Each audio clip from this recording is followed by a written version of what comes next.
This is Philadelphia in the early 1700s, a city still young, but already restless with ideas. Built along the wide curve of the Delaware River, Philadelphia is not the largest city in the colonies, yet, but it is rapidly becoming the most important. Here, brick replaces timber, order replaces chaos.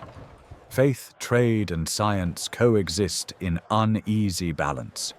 Founded on principles of tolerance and reason, Philadelphia is both idealistic and practical. A place where merchants, craftsmen, immigrants, and thinkers shape a new urban experiment. Through surviving engravings, early maps, and advanced AI reconstruction, we can now return to this city as it once was, not through legend, but through streets, workshops, and meeting halls. Step into the 1700s and begin a journey through a city quietly preparing to change the world. This is the Delaware River waterfront in the early 1700s. You are standing on a wooden wharf facing east toward the open water. Tall masted ships crowd the river's edge. Sails are furled. Ropes creak. Barrels thud onto the planks. The air smells of tar, wet wood, and imported goods. Merchants inspect cargo: sugar, rum, molasses, cloth, iron tools. Philadelphia's riverfront is its lifeline. This is where global trade meets the colonies. By the early 18th century, Philadelphia is one of North America's busiest ports. Here's something surprising. By mid-century, Philadelphia will surpass Boston and New York in trade volume. This waterfront represents ambition and dependence on empire. From these docks, wealth flows inward, and just beyond the shoreline, the city begins to rise. This is Market Street in the early 1700s. You are standing at the center of a broad, straight road, facing west. Brick houses line both sides in neat rows. Shops open their shutters. Carts roll past. Voices overlap. Market Street reflects William Penn's vision, a planned city. Wide streets, regular blocks, space for air and light. This is not accidental design. It is ideology made physical. Tradesmen, printers, bakers, and craftsmen work side by side. Commerce here is constant but controlled.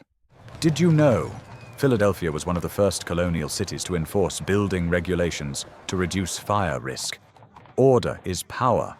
From this street, we see a city built not just for profit, but permanence. And nearby, belief shapes daily life just as strongly as trade. This is a Quaker meeting house in the early 1700s. You are standing in a quiet yard, facing a plain brick structure. No towers, no ornament, just simplicity. Men and women enter together. Silence fills the room. Philadelphia is radical for its time. Quakers, Lutherans, Mennonites, Jews, Anglicans, all worship openly. Religious tolerance is not just policy here, it is identity. Here's the remarkable part. This openness attracts immigrants from across Europe, accelerating the city's growth. Faith in Philadelphia does not dominate through force, it coexists. This culture of tolerance will later shape political thought in ways no one yet realizes. And not far from these quiet halls, knowledge itself begins to organize. This is a printing workshop in Philadelphia around the 1720s. You are standing beside a wooden press, facing rows of drying pages. Ink stains hands. Type clicks into place. Pamphlets, newspapers, and almanacs circulate through the city. Ideas move faster than ships. Philadelphia is becoming a center of information. Literacy rates here are among the highest in the colonies. By the mid-17th century, Philadelphia would host more printing presses than any other city in British North America. Knowledge is power, and Philadelphia knows it. From these presses, debate spreads outward.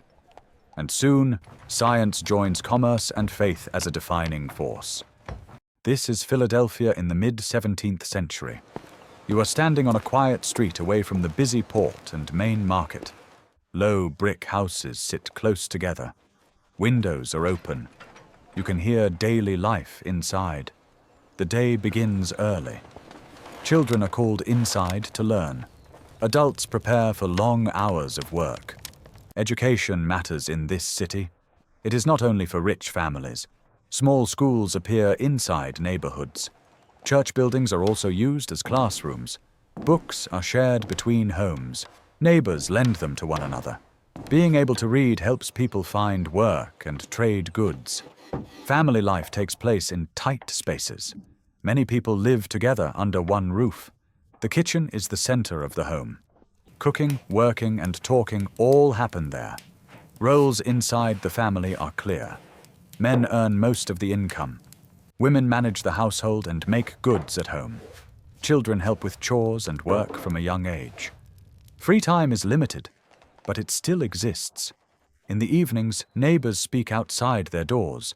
They share news. They exchange opinions. These daily routines build strong connections. People know each other well. Reputation matters. Personal actions affect the whole street. Philadelphia is not shaped only by big ideas. It is supported by small habits repeated every day. Learning, family life, steady work. Inside these ordinary spaces, the next generation grows up. They learn order, responsibility, and cooperation. They learn how to live beside others. There are no great speeches here. No large celebrations, just daily life continuing. From these quiet streets, the future of the city is slowly prepared, one day at a time. This is Philadelphia in the 1740s. You are standing near a modest brick building where thinkers gather. Inside, experiments are discussed, observations shared.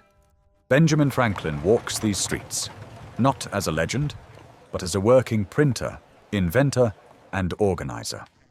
Here, lightning is studied. Libraries are founded. Fire companies are organized. This city believes progress can be engineered.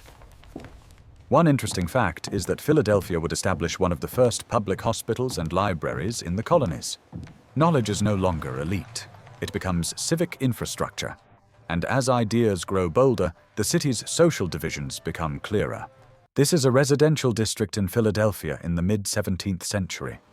You are standing in a narrow street behind the main avenues.